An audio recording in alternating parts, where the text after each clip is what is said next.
حضرت عبداللہ بن ابو ربیعہ رضی اللہ تعالیٰ عنہ سے روایت ہے کہ نبی صلی اللہ علیہ وسلم نے ان سے غزوہ حنین کے موقع پر 30,000 یا 40,000 قرض لیا۔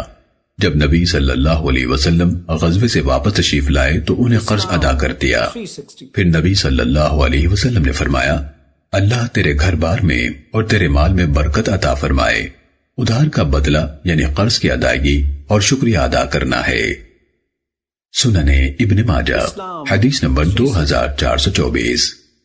حضرت ابو سعید خدری رضی اللہ تعالیٰ عنہ سے روایت ہے، انہوں نے فرمایا، ایک بدو یعنی اعرابی نبی صلی اللہ علیہ وسلم سے اپنے کسی قرض کا تقاضا کرنے آیا۔ ایک بدو یعنی اعرابی نبی صلی اللہ علیہ وسلم سے اپنے کسی قرض کا تقاضا کرنے آیا جو آپ کے ذمہ تھا۔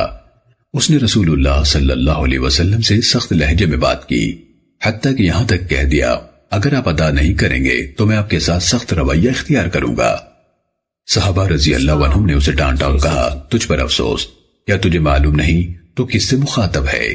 اس نے کہا، میں تو اپنا حق مانگ رہا ہوں۔ نبی صلی اللہ علیہ وسلم نے فرمایا، تم نے حق والے کا ساتھ کیوں نہ دیا؟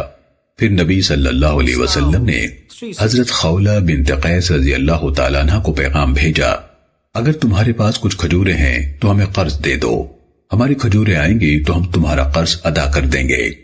انہوں نے کہا، میرے ماں باپ آپ پر قربان، اے اللہ کے رسول، میں حکم کی تعمیل کروں گی۔ انہوں نے آپ کو کھجوریں قرض دے دی۔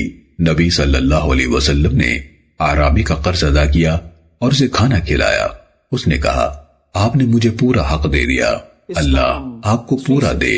تو رسول اللہ صلی اللہ علیہ وسلم نے فرمایا، ایسے لوگ بہترین ہوتے ہیں، وہ قوم پاک نہیں ہوتی جس میں کمزور کو پریشان کیے بغیر اس کا حق نہ دیا جائے۔ سننے ابن ماجہ حدیث نمبر 2426۔